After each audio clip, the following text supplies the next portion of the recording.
Perfect. Hey, it's Marlon here with another video for you. So everyone online is panicking about this Netflix buying Warner Bros. And they're saying things like Hollywood is dead, it's a monopoly, or goodbye movie theaters. And my question is, what if everybody has it backwards, right?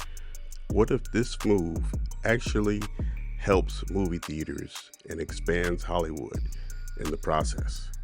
Now stay with me.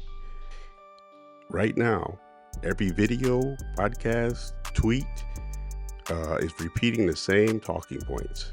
Everyone thinks that Netflix's proposed purchase of Warner Bros. is going to be a disaster.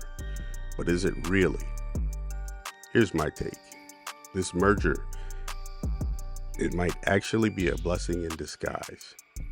Something that could, strengthen Hollywood and reinvigorate the theater-going experience. How can so many people collectively be missing the point? Because they're not listening to Story Ray. That's why. Just kidding. It's because the mainstream narrative is controlled by a small group of media outlets. And when they lean in a particular direction, the entire conversation tilts that way without people giving alternate viewpoints enough consideration. It's exactly why platforms like Story Ray exist. We step outside the echo chamber to examine issues from a different angle. It helps shed some light on the real story. To understand what's happening, you have to start here. Netflix was never a theatrical company. They were never in the movie theater business. It was born in the home entertainment space. It was built on DVDs by mail for at-home consumption. It excelled at showcasing other companies' IP. But if audiences wanted to see something brand new, they still had to go to first-run movie theaters to see new and original stories. This is a big point. New content was primarily in theaters. And retread IP and lower B-tier content was relegated to the home entertainment market. Netflix essentially replaced home video, and when Netflix began producing its own content, it was lower-tier content, much like the old straight-to-home video market. Netflix never adopted the theatrical release as their primary business model. It was DVD by mail, binge culture, on-demand series, the watch-what-you-want revolution. Movie theaters were never their battleground. So, when people ask, will Netflix put all that new Warner IP in theaters? The likely answer is, not nearly as much as a legacy studio would have done. And that actually could be a good thing. Stay with me. Let's be honest. The biggest problem with theaters over the last several years has not been Netflix taking over movie theaters. No, the problem has been remake and reboot fatigue. Every summer, a reboot, a re-reboot, the seventh entry in a franchise, a movie that should have been a series, or something that was only made because IP exists. Audiences are tired of paying huge prices for stories they've already seen. But Netflix thrives on this stuff just like the old cable television and home video market it replaced.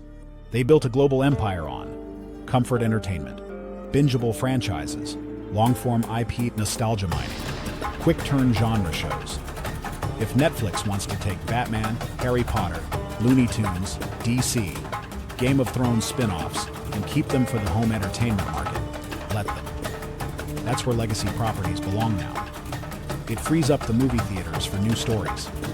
That's the way Hollywood functioned so successfully in the 80s and 90s. The movie theater experience was so special because it was the place to see brand new content. Then, after the movies played in theaters, audiences enjoyed them again as secondary or pre-existing IP on home video, which is now Netflix streaming. That's where reused IP thrives naturally. Here's the part nobody's saying. If Netflix becomes the definitive home of legacy IP, with the addition of the Warner's library, the remaining studios, the ones that still depend on theatrical movie revenue, will have to shift back to their bread and butter.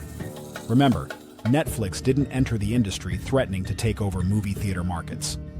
Netflix clearly stated that its focus was on streaming, not on theatrical releases. The thing that actually disrupted the industry was not Netflix. It was the overwhelming greed of the legacy studios. They became so obsessed with grabbing a share of streaming subscription revenue that they lost sight of their historic value as producers of original movies for theatrical release. That wasn't Netflix's fault. It was purely capitalistic greed. Netflix purchasing Warner Bros. Is a pretty strong indicator that legacy studios are not going to beat Netflix at the streaming game. So, what's left for studios that used to focus on making original movies for theatrical release? They need to refocus their efforts on making new, original movies for theatrical release. Original movies. Films that aren't sequels, reboots, or played-out video games. Or, they can sit back and complain while movie theaters die a slow death. What they are not going to do is beat Netflix at streaming, especially if the Warner Bros. Sale is approved.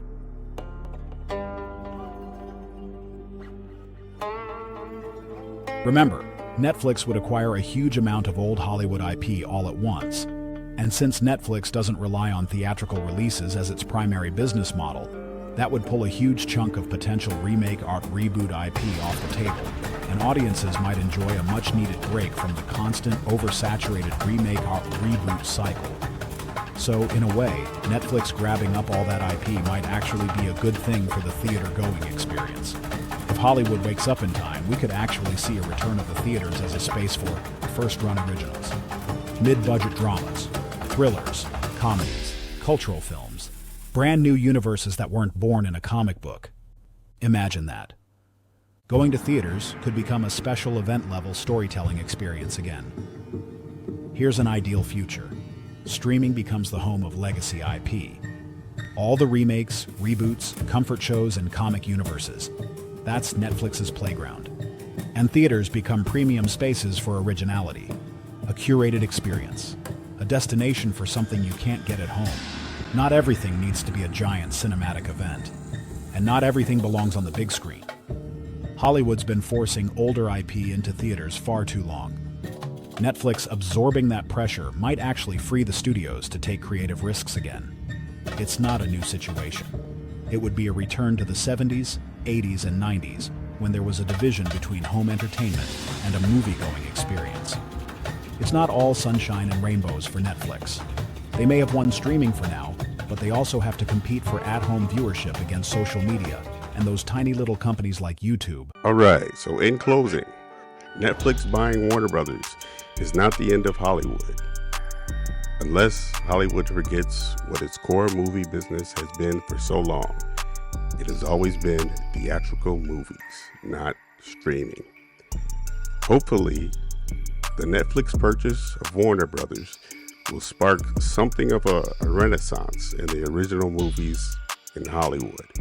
With a whole bunch of IP suddenly moving to streaming, it's time to focus on acquiring new original IP, like original good comedies and thrillers and action movies. Original good IP, like Bag Snatchers.